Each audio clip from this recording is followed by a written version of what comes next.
अभी आप इन सज्जन को देख रहे थे, ये भागवत मंच के ऊपर आए थे। ये दीघतनपुरा के दीक्षित जी हैं और इनका नाम अरविंद कुमार दीक्षित है। हमारे भाई साहब श्री रामदास जी प्राध्यापक पूर्व जो भागवत जी की कथा करा रहे हैं, उनके सुपुत्र उमेश कुमार, राजेश कुमार, बीच वाला जो बेटा था जिसे हम प्यार से पप्पू बुलाया करते थे, उसके ये साले साहब लगते होंगे, शायद मेरा अनुमान है। अरविंद कुमार जी दीघतनपुरा के रहने वाले हैं, विंड से अपना विराजते हैं। तो इन्होंने भागवत जी का पूजन किया है, भागवत जी को सम्मानित किया है, सुखदेव जी महाराज को सम्मानित किया है। मैं ईश्वर से प्रार्थना करता हूँ इनके परिवार में बाल गोपाल सभी खुशहाल रहें, इन्हें समृद्धि प्राप्त हो। और एक हमारे पूरा बालराज के ही अच्छा उनके बाबा जी के घर क्या है, और हमारे आदरणीय स्मरणीय फूफा जी के भाई श्री सीताराम जी, जो अभी हमारे बीच नहीं है, उनके पुत्र श्री, जिन्हें आप भली भांति जानते हैं, वो भागवत जी का सम्मान कर रहे थे।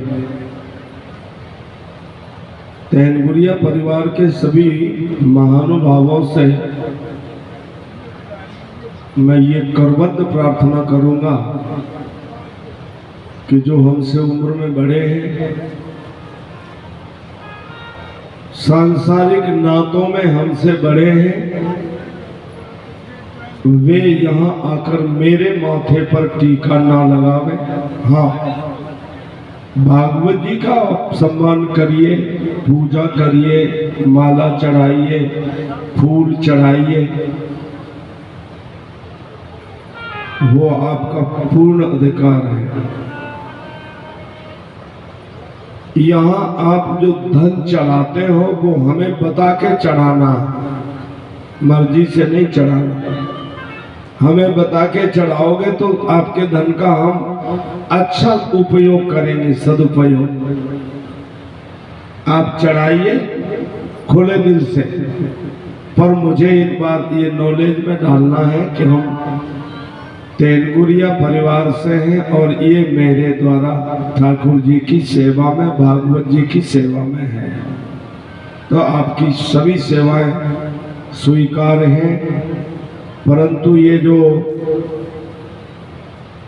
आपका ये जो प्रतिनिधि के रूप में सुखदेव जी के बैठा हुआ है, इसको आप मेरे इस पांच भौतिक शरीर में तिलक भी न लगाए, चंदन भी न करें। ये बच्चे हमारा चंदन करेंगे, जो बच्चा है हमारा वो कर सकता है।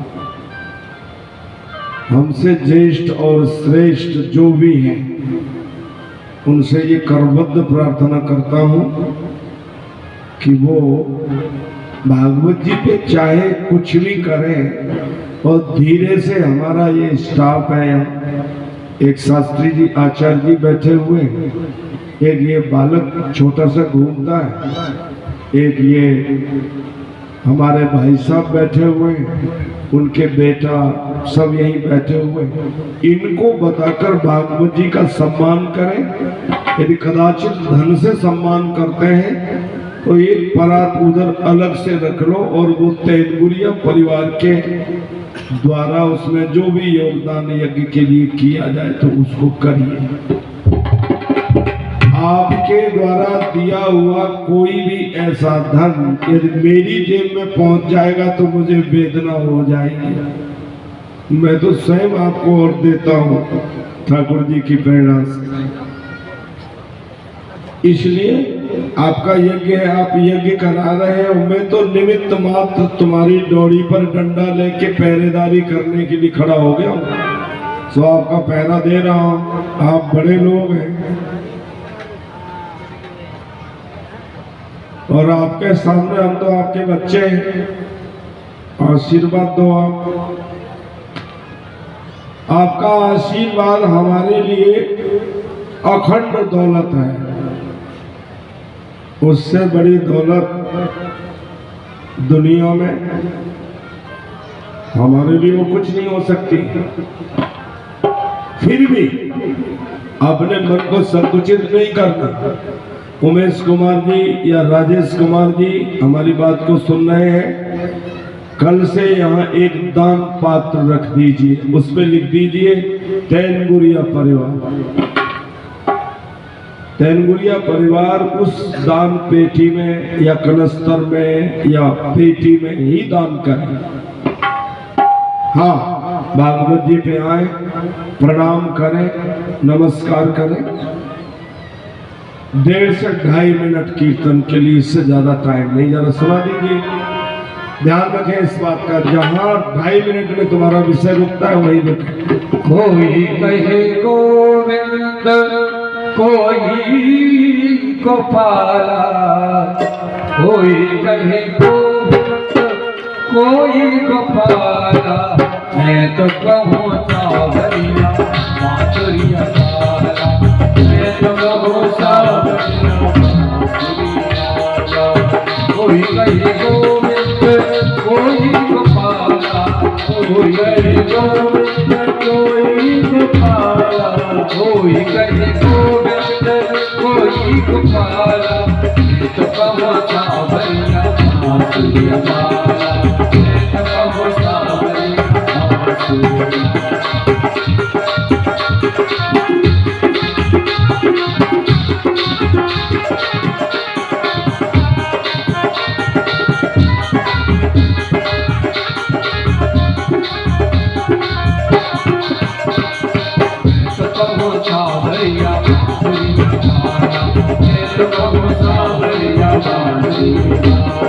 कोई कहे गोविंद कोई गोपाला, कोई कहे गोविंद कोई गोपाला, कोई कहे गोविंद कोई गोपाला, कोई कहे गोविंद कोई गोपाला, सबका माता हरिया माधुरिया वाला, मैं सबका माता हरिया माधुरिया वाला।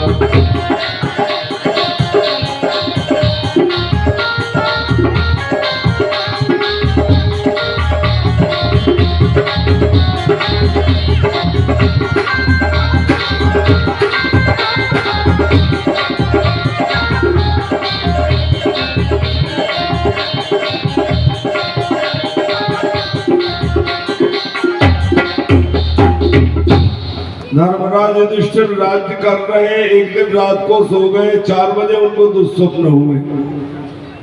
अटपटा देख रहे हैं, देवताओं की आंखों में से आंसू निकल रहे, मूर्तियां टूट के गिर रही हैं, गायों के थनों में से खून की धारा निकल रही है, कुत्ते ऊपर मुंह उठा करके वाऊ वाऊ जोर से चिल्ला रहे हैं, गौधुआ चिल्ला रहे हैं। तेज आंधी चल रही है, समुद्र में उपप्लव हो गया है, बाढ़ आ गई है, नदियों ने संसार को तहस नहस कर दिया। उत्पातों को देख करके भीमसेन को बुलाया, भैया भीम 6 महीने बीत गए, 7वां महीना चल रहा है। कन्हैया जी जब यहाँ से द्वारिकापुरी गए थे, हमने तुम्हारे भैया को भेजा था खनाने के लिए, पर अब तक नहीं आया। जरा देखो तो क्या बात है, कहाँ अटक गए। भीमसेन तवानुजा, भीमसेन के अनुज अर्जुन ही थे,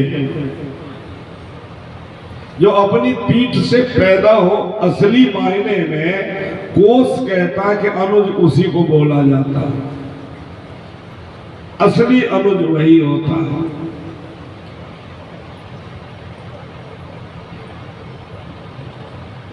इतना सोच रहे थे तब तक अर्जुन उधर से हृतस्त्रियो निरानंदम बुझा हुआ दीपक सा मुंह लेकर के आए और महाराज के चरणों में प्रणाम किया। अर्जुन कैसे हो? नहीं बोले। द्वारिकापुरी वाले कैसे हैं? कन्हैया कैसे हैं? रो रो के बेहाल हो।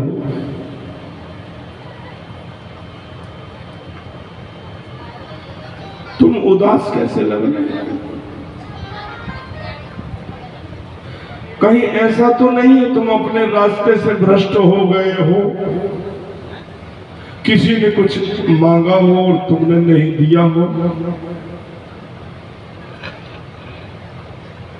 भैया क्या कहूं?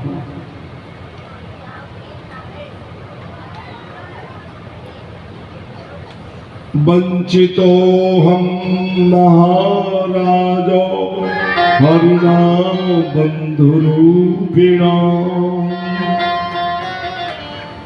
हे महाराज, भैया के रूप में जो हरि थे, भगवान थे, त्रिलोकी के नाथ थे, उन्होंने हमें वंचित कर दिया, छल लिया, हमारी आंखों में पट्टी बांध दी। हम उसे अपना बुआ का बेटा ही मानते रहे, उसे अपना बंधु ही मानते रहे, उसे अपना सखा ही मानते रहे। वो तो साक्षात ब्रह्म था, लीला पुरुषोत्तम था, मर्यादा पुरुषोत्तम न होकर लीला पुरुषोत्तम था। और वो संसार में लीला करने आया था और अपनी समस्त वृंदावन, मथुरा और गोकुल की लीलाओं का विशद वर्णन कर दिया है। द्वारिका की लीलाओं का वर्णन करते करते बोले हैं, एक बार सूर्य ग्रहण हुआ, प्रवास क्षेत्र में सभी यादव वंश के लोग स्नान करने गए और वहां तीर्थों में जाके इन्होंने मदिरा का पान कर लिया। ये मदमस्त हो गए, आपस में एक दूसरे से कहा सुनी करके लड़ने लगे, झगड़ने लगे, युद्ध हो गया इनमें। महाराज पूरे हथियार अस्त्र शस्त्र जब टूट गए तो समुद्र के बीच में लंबी लंबी पटार जैसी घास खड़ी थी, जिसे हमारे संस्कृत में एरका बोलते हैं, उखाड़ उखाड़ के उसको एक दूसरे में मारने लगे। वही तलवार का काम करने लगी, इनके सबकी गर्दनें कट गई।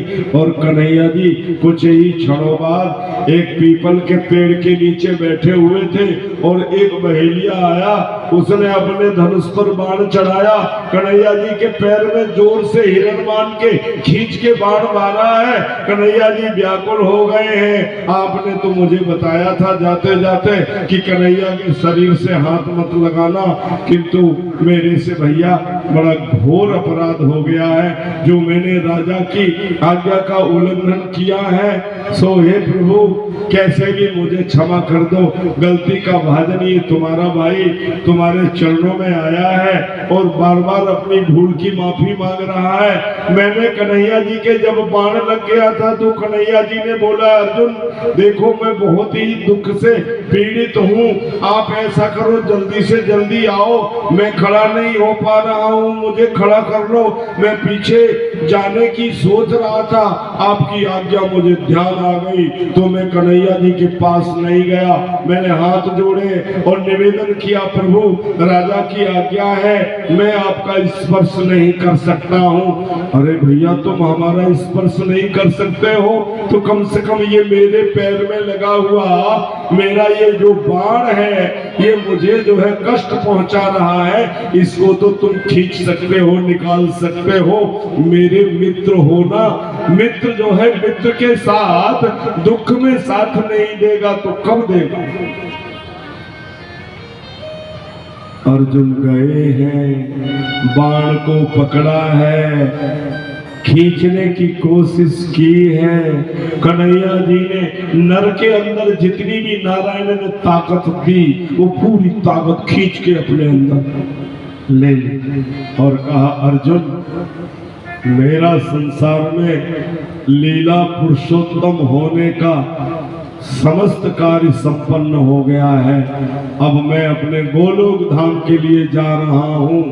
तुम सदैव मुझे याद रखना, भूलना नहीं, और गांडीव को संभाल के रखना। ये वही गांडीव है जिस गांडीव ने महाभारत जीता है, समझे? अब तुम इस गांडीव को संभाल के चलाना। अर्जुन नहीं समझ पाए। एक बात कहें अर्जुन, बताओ प्रभु, ये मेरे साथ गोपियां हैं, इनको सही सलामत ले जा करके और हस्तिनापुर में इनका पालन पोषण परिपालन करना, क्योंकि इनके घर वाले सब युद्ध में समाप्त हो गए हैं, अब कोई नहीं बचा है, इनकी देखरेख आपको ही करनी है, ले जाओ। तुम्हारे भाई राजा है, तुम्हारे यहाँ खाने पीने रहने रुकने की खूब व्यवस्था है। अर्जुन ने प्रभु की 5 परिक्रमाएं की है, साष्टांग दंडवत किया है, अर्जुन की पूरी शक्ति भगवान ने खींच ली है। बोलो नर नारायण भगवान की जय। ताकत को खींच करके और अर्जुन को कुछ आज्ञाएं दी है, और कन्हैया जब आज्ञा दे रहे थे उसी समय गोलोक धाम से एक श्रेष्ठ दिव्य विमान आया है। कन्हैया जी सशरीर उसमें विराजमान हुए हैं और सबके देखते देखते वैकुंठ को चले गए हैं। अर्जुन ने गोपियों को साथ लिया है, वहां से चले हैं। सो महाराज द्वारिका से प्रवास क्षेत्र में थोड़े से निकले हैं, एक जंगल सा पड़ता है जहाँ गोपी चंदन निकलता है। सोमेश्वर दारुका बने, दारुका दारुक नाम के वन में जैसे ही पहुंचे हैं, सो वहां कोल भील मिल गए। देखा, अरे इतनी औरतों को कहां ले जा रहा है, ये कौन सा आदमी है भैया? ठहरो, नाम बताओ। अर्जुन ने देखा, तुम्हें मेरा नाम मालूम नहीं? मेरा नाम अर्जुन है। उधर कोने में खड़े हो जाओ, ये सारी देवियों को हमारे हवाले करो, इनको सबको हम इनकी व्यवस्था करेंगे, इनको रखेंगे। तुम इन देवियों को अनाथों को कहां ले जा रहे हो? अर्जुन ने कहा कि भाई तुम तो ऐसा लगता है जैसे जंगली कोल भील हो, तुम्हें मालूम नहीं है मैं गांडीवधारी अर्जुन हूं, इंद्र के आधे सिंहासन पर बैठने वाला अर्जुन हूं, पशुपतास जीतने वाला अर्जुन हूं, महाभारत के संग्राम में बड़े बड़े महान योद्धाओं कर्ण आदि महारथियों को पछाड़ देने वाला महान योद्धा हूं। मैं कुंती पुत्र हूं, मेरा नाम अर्जुन है, मैं पांडुनंदन हूं, मैं हस्तिनापुर के नरेश का छोटा भाई। ये सारी राम कहानी हमें नहीं सुनना है। तुम क्या चाहते हो? तुम्हारे खुजली ज्यादा आ रही हो तो आ जाओ, 2-2 हाथ हो जाए। सो गांडी वहां धनुष में लिया है, टंकार किए, अर्जुन ने युद्ध किया है। सो 1 सेकंड में एक जंगली सुंदर तीर कमान चलाने वाले ने 2 मिनट में इनका धनुष काट दिया है और उठा के अर्जुन को बांध के एक पेड़ से सारी गोपियाओं का अपहरण कर लिया है।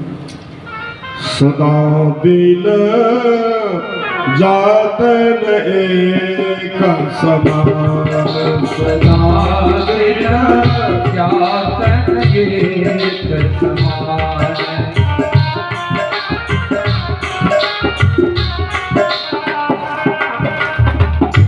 वे अर्जुन के ईमान वीरन युवती गोपी, वे अर्जुन के ईमान सदा दिन जातन एक समान। मित्रों, तुम आज पैसे वाले हो, गर्व कर रहे हो, सीना चौड़ा करके चल रहे हो कि हमारे बराबर तो कोई पैसे वाला है ही नहीं। कल मर जाओगे, तुम्हारा पैसा किसका पैसा होगा? तुमको विरासत में तुम्हारे पिताजी मर गए, जो पैसा मिला, धन मिला, संपत्ति मिली, मकान मिला, बाजार में मकान मिले, गाड़ी मिली, बंगला मिला, ये सारा वैभव आपको मिला, तो वो किसका था? तुम्हारे पिताजी का था ना। कहाँ है तुम्हारे पिताजी? तो इस दौलत के ऊपर इतना अभिमान, तुम्हारा कुछ भी नहीं है इस दुनिया में, सिर्फ एक शुभ काम तुम्हारे साथ है। धर्म का आचरण करोगे, ईश्वर का नाम लोगे, दान करोगे, पुण्य कर्मों का अनुसरण करोगे, तो ठाकुर जी तुमको अपने गले से लगा लेंगे और तुम्हारी आत्मा को अपने चरणों में स्थान देंगे। और यदि मनुष्य का शरीर पाके माने बताने सन नहीं पहुंचे,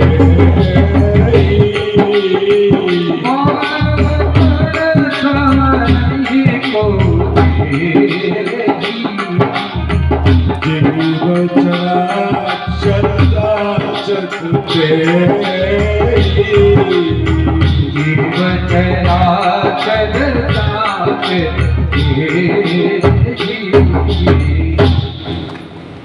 चर और अचर जितने भी ये सब कहते हैं, प्रभु एक बार हमें मृत्युलोक में मनुष्य बना के भेज।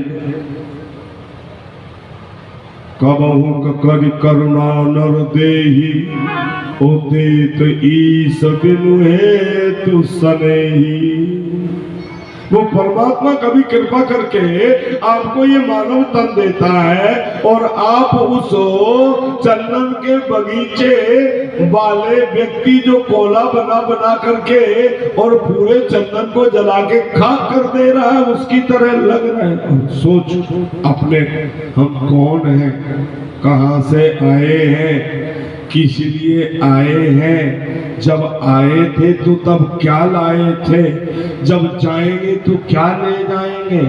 इन बातों का सुबह शाम चिंतन करोगे तो तुमको पता लग जाएगा। ना कुछ लेके आयो रे बंदे, ना कुछ लेके जा, मुट्ठी मार के आयो बंदे, हम तुम सारे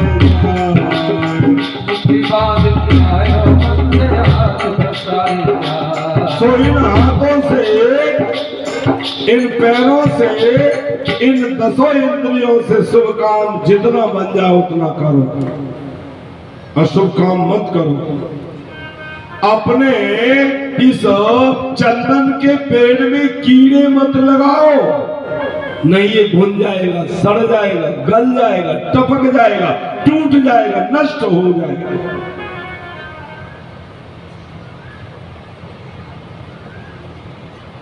यदि इस चंदन के पेड़ का सदुपयोग करना है तो इसकी एक एक डाली का एक एक टुकड़ा काट के प्रभु के चरणों में घिस करके मिला दो, चढ़ा दो, दान कर दो, ठाकुर जी परम प्रसन्न हो जाए।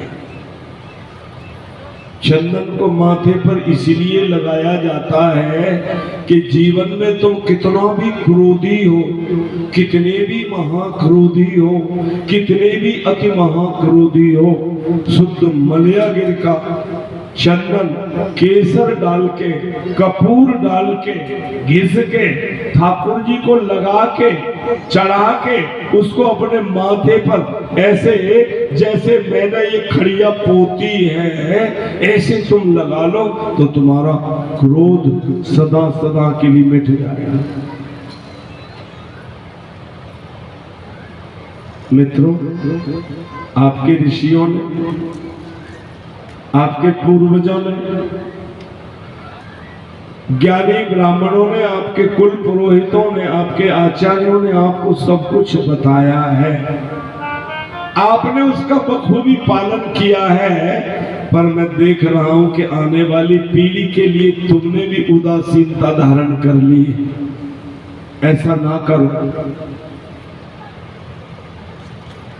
अपने आने वाली पीढ़ी को कुछ सिखाना है, बताना है, बोलना है। एक दिन हमने एक सज्जन से कहा तो सज्जन बोले, गुरुजी क्या करें, पिटे? हमने कहा पिट जाओ, क्या बात है, अपने ही तो मारेंगे, कोई दूसरा थोड़ी मारेंगे, सह लेना थोड़ा सा, क्या फर्क पड़ना। नहीं नहीं बाबा, हमारे बस की बात नहीं। अपने राम तो अलग थलग रहते, एक छप्पर डाल लिया घर की बगल में, उसमें आराम से 2 टिक्कर बनाते, ऊधों का लेना न माधों का देना, किसका बेटा, किसकी बहू, किसके पोते, किसके नाती, किसकी नातिन, जान बची और 100 पाए, लौट के बुद्धू घर फिर आए। अब तो गुरुजी इतना सुंदर आनंद है, 2 टिक्कर ये तुम्हारी चेलिन ठकुरानी बना देती है, तो बढ़िया 2 मैं खा लेता हूँ, 2 ये खा लेती, न चैन मैं न जन न न खिट खिट बस। स्वार्थ रत परलोक नसारा, अपने तक सीमित हो गए। अरे दोस्तों, अपने साथ अपने बेटों को लो, बधुओं को लो, परिवार को लो, मोहल्ले को लो, गांव को लो, तहसील को लो, ब्लॉक को लो, वार्ड को लो, जिले को लो, प्रदेश को लो, देश को लो, सबको संभालो ना। ऐसे चूल्हे में भीतर घुस जाओगे, घर के अंदर कमरे में घुस जाओगे, ढूंढने पर नहीं मिलोगे, तो तुम्हारा सुधार तो होने से गया ही गया, संसार का भी सुधार नहीं हो सकता। कमर कस लो इस बात की कि हम तो सुधरेंगे ही सुधरेंगे, पर हम कोशिश करेंगे कि हमारे साथ और कुछ हमारे भाई सज्जन परिवार के लोगों का भी हम सुधार करेंगे, धर्म के मार्ग पर चलाएंगे, ईश्वर का चिंतन कराएंगे, भगवत कथाओं का श्रवण करेंगे और करवाएंगे। अर्जुन ने व्याकुल होते होते सारी राम कहानी बता दी। भैया, वंचितो हम महाराजो हरिणा बंधुरूपिणा, हरि भगवान ने हमको ठग लिया, या योग कहे वंचितो अहम, मैं ठगा गया। किसके द्वारा? खुद के द्वारा।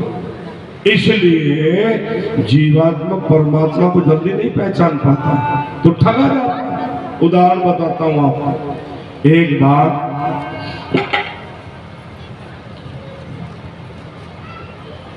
एक कोई सज्जन वृंदावन में अध्ययन कर रहे थे। नियम था उनका कि वो विद्यालय में पढ़ने के बाद आकर के भोजन बनाते थे और 2 से 2:30 बजे के बीच में वो भोजन करते थे और एक समय भोजन करते थे। उस दिन उनको कुछ इतनी ज्यादा भूख लग गई कि उनके पेट में जठराग्नि इतनी तप्त हो गई कि ऐसे लग रहा था मानो पेट को जला देगी, छुदा देगी। आए जल्दी जल्दी मोटे मोटे टिक्कर बनाए। बनाने के बाद में 8 टिक्कर कि 6 अभी खा लूंगा, बच जाएंगे, 2 शाम को खा लेंगे। गिन के उन्होंने टिक्कर बनाए, सब्जी बनाई। तब तक एक मुसलमान के बेस में थोड़ी थोड़ी मूंछ, आगे की मूंछ कटी हुई, मैली कुचैली दाढ़ी, फकीरों जैसा बेस, फटे टूटे कपड़े पहने, कहीं काले कहीं लाल, कहीं तीखे, कहीं डरावने, कहीं भयभीत कर देने वाले कपड़े पहन करके आया। और वो आंख बंद करके हाथ जोड़ के अपने गोविंद को तुलसी का पत्ता डाल के भोग लगा रहे थे और वो फकीर आके आगे खड़ा हो।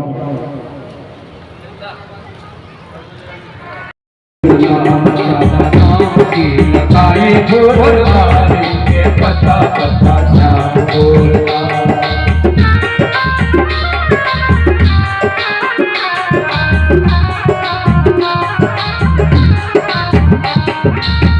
कली कली में महकयूसी की, कली कली में महक उठी थी, कली कली में महकयूसी की, कली कली में महक उठी थी।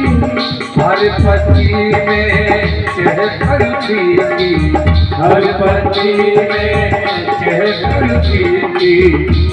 के मोर के कोयलिया कारी के पता पता श्याम बोलता नाम की लगाए फुलवारी के पता पता श्याम बोलता के पता पता श्याम बोलता के पता पता श्याम बोलता।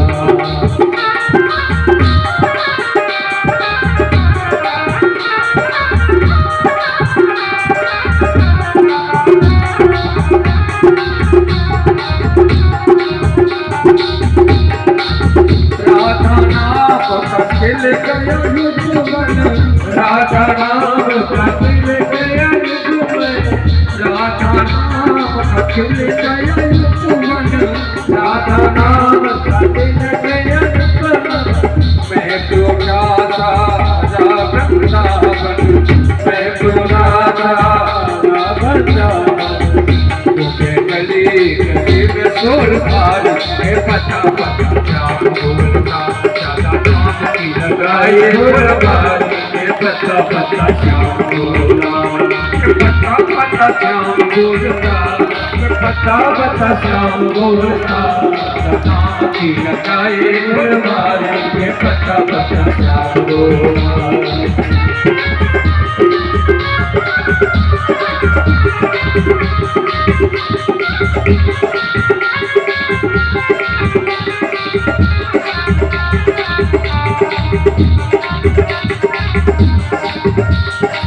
प्रेम के जल से सीखी बगिया प्रेम के जल से सीखी बगिया प्रेम के जल से सीखी बगिया प्रेम के जल से सीखी बगिया महक फलों से महकी बगिया फलों से महकी बगिया महक फलों से महकी बगिया फलों से महकी बगिया अब रच करे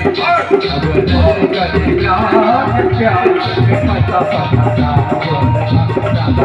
लगाए फुलवारी के पता पता लगाए फुलवारी के पता पता लगाए फुलवारी के पता पता।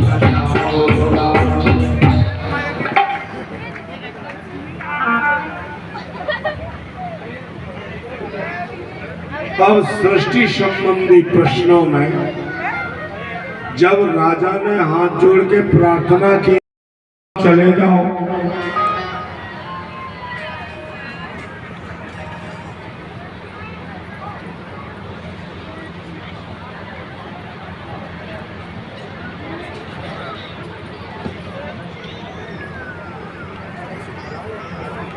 देखिए एक सूचना है वो बड़ी जरूरी है, जाते जाते इसे सुने।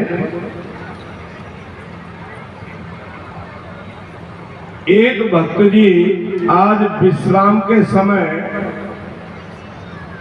ठाकुर जी को भोग लगाया हुआ हलवा, वो हलवा आपको वितरित करेंगे। अब वो हलवा जो है नाम तो उन्होंने नहीं बताया, अर्थात ये आगे ही लिखा हुआ। देखो ये भगत जी का नाम है शिवदत्त शर्मा और पूरा बागराज के ही रहने वाले हैं। आज वे विश्राम के बीच में हलवा का वितरण करने जा रहे हैं और शाम को ब्राह्मण भोजन। और ये जो हमारे संगीत वाले हमारे साथी, बिजली वाले, टेंट वाले, बंद करो ना वो खाओ। और जो भी संत महात्मा बाहर से ब्राह्मण आए